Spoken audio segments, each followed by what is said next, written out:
Are entheogen or psychedelic induced primary religious mystical experiences real? Are they effective? Have they been scientifically observed? What does the ancient literature and the mystical literature tell us about these experiences? Well, we won't be unpacking all of that in today's video necessarily. We are going to take a look at what contemporary psychedelic scientific researchers back in the 1950s first started to observe when they were giving psychedelics, namely LSD, perhaps psilocybin, under observation. I'm psychedelic attorney Greg Lake. Welcome to the OSK channel. We're enjoying another beautiful day in nature. Hey, hey, hey, we like this. Anyways, the best example I like to bring up or talk about, like in my third book on the definition of religion under the First Amendment, is the experience of researcher Stanislav Grof. Okay, Stanislav Grof, again, was an early contemporary psychedelic researcher, particularly with LSD back in the 1950s.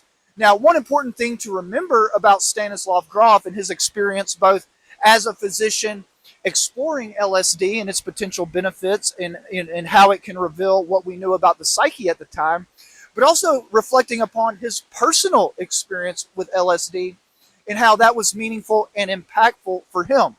I think says a lot about the potential for psychedelic and entheogen-induced primary religious mystical experiences to actually be real.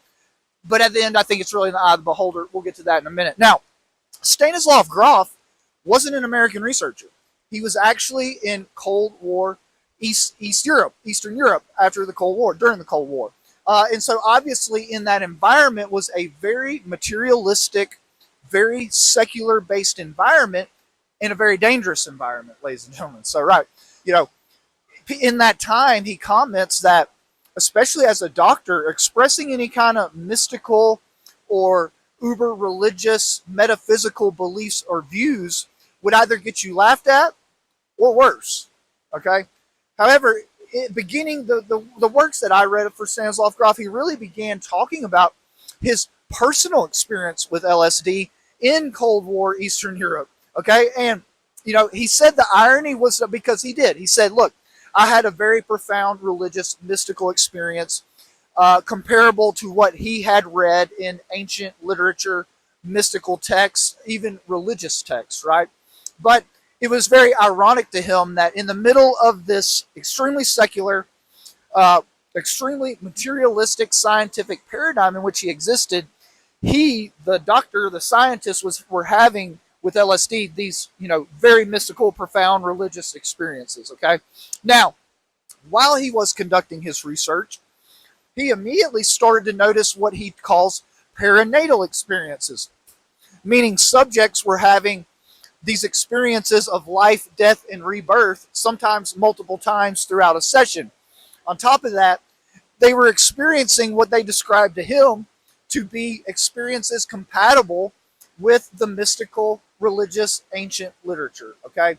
And so he, based upon his personal experiences and those of the people he was, observing with LSD, came to conclude that yes, there is an absolute mystical religious quality to these experiences that seems to jive with the ancient religious mystical literature that they had come to know, okay?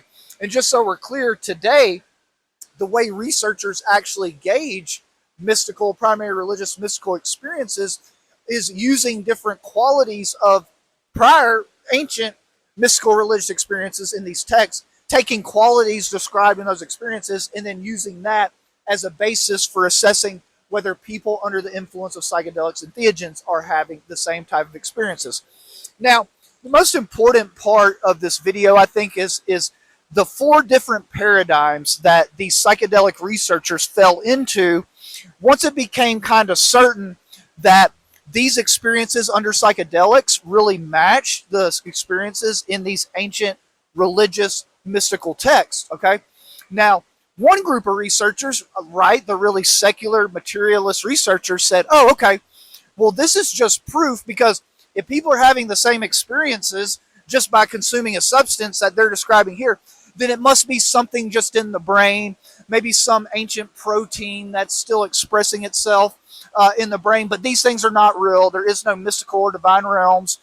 There is no metaphysical reality in a sense, okay? Now, the second group of researchers they went all the way to the other end. They said, no, these are absolutely real. These are as mystical, religious, profound as the experiences described, let's say, in the Bible or other ancient mystical texts, right?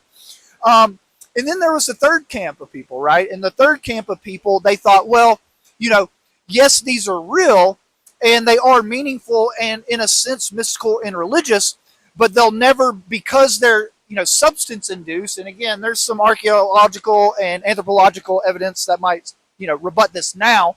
But at the time, they said, because these are induced by some substance, they'll never achieve the level of quality or profundity or tendency to create spiritual religious change as the ones described in these ancient books and that other people have kind of spontaneously or through other natural methods, right? Now, the fourth camp is where Grof himself fell into and where I personally also fall into, is the thought that, yes, these experiences are definitely real. They seem to be the same as the ancient text and religious religious mystical texts say. However, they don't in and of themselves lead to spiritual, religious, profound life changes, right? It doesn't by necessity move people in that religious, spiritual direction, hopefully the direction of good. However, through consistent spiritual and other practices after these experiences, that is where the real spiritual entropy, religious entropy comes into play. And we see that really in this day and age, right? In the common era, with researchers really harping on integration, therapy, following up with people, community. These things really serve really what Grof was getting at, that the experiences in and of themselves don't cause necessarily that religious spiritual impulse, at least in everybody, right?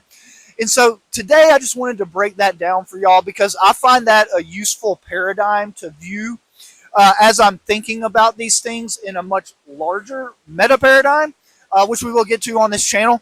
But I just wanted to offer that to y'all. Again, I wrote about this in my third book, just really trying to show that, hey, even very entrenched materialistic secular scientific researchers, even back in the 50s, recognized that these things were legitimate and could very much help people move their life in a better direction. Anyways, that's all I have for y'all today. I hope y'all love the nature shots. I can't get away from them, man. But I love y'all. If you have the bandwidth, you made it this far, God bless you. I love you. Please give a like, comment, subscribe would be awesome. I will be back with more material here shortly. Much love, y'all.